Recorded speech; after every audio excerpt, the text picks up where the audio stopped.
Good morning, students. Morning, Candidate A sir. Lalita, candidate B Deepika. Hey Lalita, what's the dream of your life?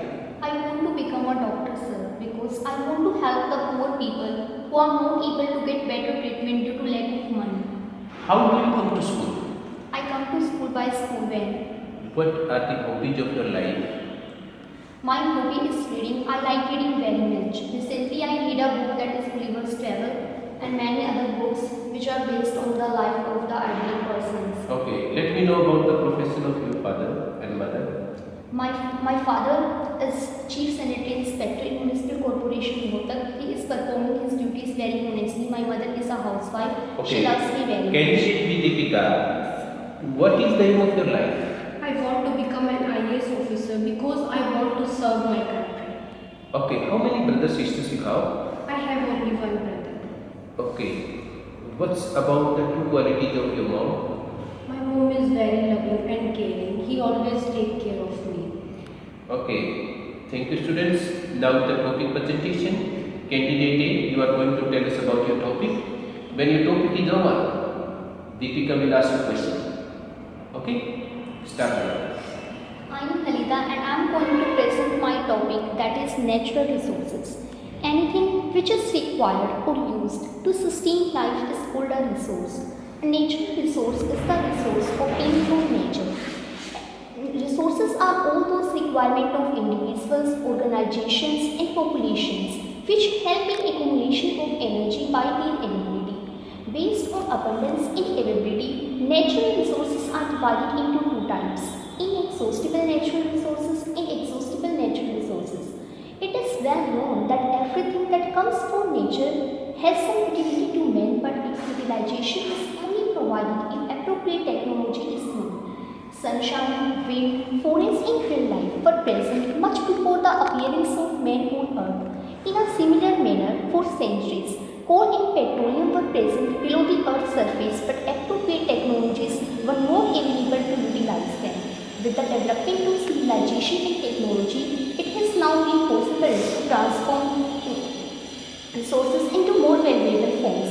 Thus, it may be termed that any material may be termed as a resource if appropriate technology is available to transform them into more valuable forms. Natural resource can be defined as things or materials of nature that can be put to some use by human beings for their development and to fulfill their necessities. It's okay. They put the question.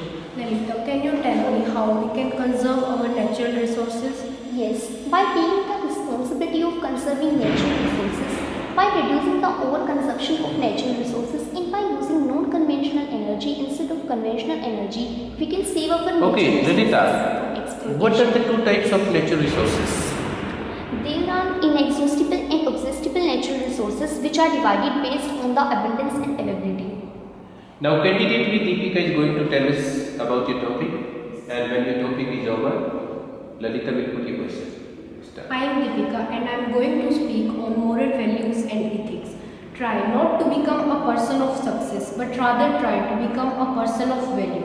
These are the famous sayings of the great scientist Albert Einstein. The moral values in our life hold a great importance from the point of personal, social and spiral development. Values, morals and ethics are inextricably tied together. Values are what we learn from our childhood, the stuff we acquired from our parents and immediate surroundings. Values are motive power behind a purposeful action. Moral values are made for making the quest to find the higher self and easier. Ethics, on the other hand, are the principle on which one's character depends. These can be the instrument to build our character. Character is destiny, describing the steps of personal growth from examining our life to taking responsibilities for our action. By cultivating the habits of virtue, we will strengthen not only ourselves but more important our families and our world. Can you tell me, Deepika, what are the moral values of a child toward his or her parents? He should obey his parents and give respect to them. He should also take care of them. Thank you. Okay, what type of values to be adopted by the student in the society? They should follow their parents and their neighborhoods and help them in their work. Okay. Thank you, students. Now, problem solving task. I am going to give you a card which has information about a problem, and you have to discuss the problem and must try to find the solutions. I am reading the card. Many classmates do not bring their books and disturb the others in the class. Take this card and discuss. Friend Deepika, today I am going to discuss with you a serious problem, that is not bringing of books by the student of our class in order to bring light bags, and then further creation of indiscipline by these students. Yes, I also want to discuss with you on such type of problem which are very serious, and these problems can be eliminated only by healthy discussions. Yes, Deepika, you are right, and I fully agree with you. But I think along with healthy discussions, we have to take important steps to eliminate this problem which is affecting the whole class. Yes, you are right. The children do not bring the book and disturb the whole class. They do not bring the book and speak loudly in the class when the teacher taught the other students. Yes, you are absolutely right. In this way, these students create indiscipline in the class and disturb other students, and this also affects the studies of the whole class. Yes, I think you are right. They also take the book of other student, and in this way, the student who bring their own books have to share their book, and it's not right. What do you think about it?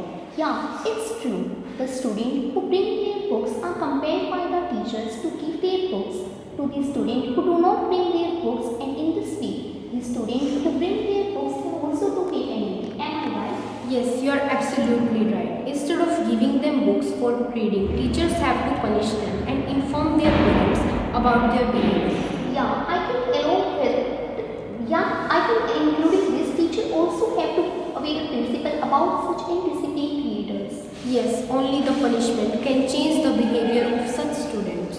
Yes, Deepika, you are right that punishment is necessary for these students, but I think we have to do something different which will not only be helpful in changing the mind of the student but also influence teachers and their parents to take important Thank you, steps towards students. Stop now. How would you suggest the steps to be taken to reverse the behavior of such type of students who disturb the class? We have to aware principal, their parents that the students are creating indiscipline in school, and I think involvement of parents also give a better response in changing the behavior of such students. Okay. Would you teach them the lessons of values? yes. Of course, we have to teach them the lessons of values. We have to Thank you, students. Have a nice day. This is the end of the classes.